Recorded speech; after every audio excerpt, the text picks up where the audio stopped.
کرنے کے لیے یہاں جمع ہوتے ہیں، جو ہمیں اب یاد رہنا چاہیے جو سب یہاں آ رہے ہیں جمع ہوں گے، ہمارا مقصد اور ولی مقصد یہی ہے کہ ہمارے دل جو ہے اللہ تعالیٰ کی یاد میں شامل ہو جائیں اور فیض کا حصول کہ مرشد کامل کے سینے سے حضور علیہ السلام کا فیض توجہات ہمیں حاصل ہوں، اسی کو حاصل ہوں گے جس کے دل کی طلب ہوتی ہے اور پیاس ہوتی ہے۔ جس طرح ہم کھاد سے پانی دیتے ہیں زمین کو، تو اس کھاد سے کدال کے ذریعے کاٹ کر پانی کا راستہ بنانا پڑتا ہے، پھر وہ پانی اس زمین کے حصے میں پہنچتا ہے۔ اگر اتنا بھی مضبوط وہ کھاد ہو جس میں بڑا اچھا پانی ہو، لیکن اس نے جگہ نہیں بنائی اس اپنے زمین کے حصے کے لیے، تو پانی نہیں آئے گا۔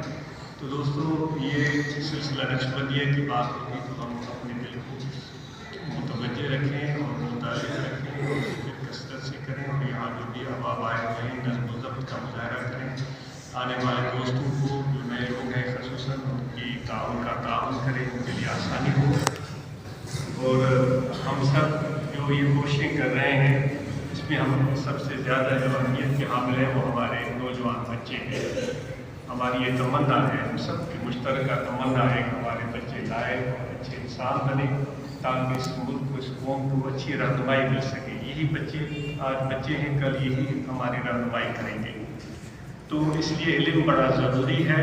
ہم سب نے یہ عہد کیا ہوا ہے کہ اپنے بیٹے اور بیٹیوں کو اچھی تعلیم دلائیں گے اور ان کو محبت اور پیار سے رکھیں گے۔ کبھی بھی ہم اپنے بچوں کو اپنی ملکیت نہ جتلائیں، یہ تو میری ملکیت ہے، میں چاہوں گا وہی کریں گے۔ یہ اللہ تعالیٰ کا تحفہ ہے، جس طرح ہمیں جان اس نے دی ہے اسی طرح بچوں کو بھی جان دی ہے، تو ان کو ایک خدا کی طرف سے دیا ہوا تحفہ سمجھیں، لیکن ان کی مزاج کا خیال رکھیں۔ حضور نے جو طریقہ بتایا کہ بچوں سے شفقت کریں، حضور علیہ السلام نے فرمایا بچوں سے شفقت کریں۔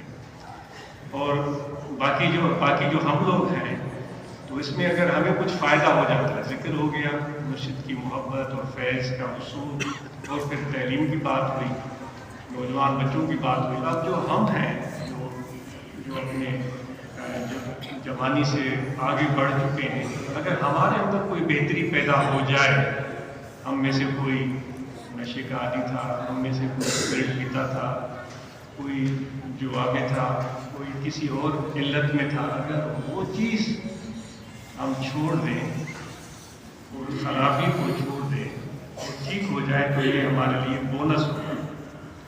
کہتے ہیں بھائی آپ کا یہ 50,000 تنخواہ ہے، اچھا کام کریں گے تو آپ کو 10,000 اور ملیں گے، تو یہ ایک اضافی فائدہ ہوگا۔ آج اس امید ہے کہ ہم ضرور اپنے آپ کو بہتر بنانے کے لیے پورے جتن کریں گے، اپنی عادتوں کو، اپنے اخلاق، اپنے رویوں کو۔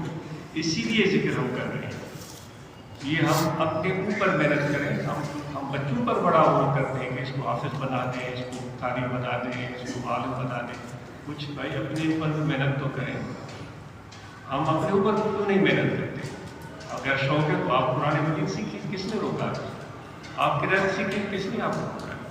ہم سچ بولیں، خیانت سے بچیں، دھوکہ دہی نہ کریں، دل آزاری نہ کریں۔ ہمیں یہ چیزیں یاد نہیں آتی، لے دے کر بچوں پر ہمارا زور چلتا ہے۔ سندھ میں جو ہے نا مولا جی روڈ مسیح ٹائم، تو اس لیے بچوں کو تختہ مشق نہ بنائیں، ان کے ساتھ اچھا سلوک کریں۔ تو بھلے جو ملنا چاہتے ہیں آپ دیکھیں، جو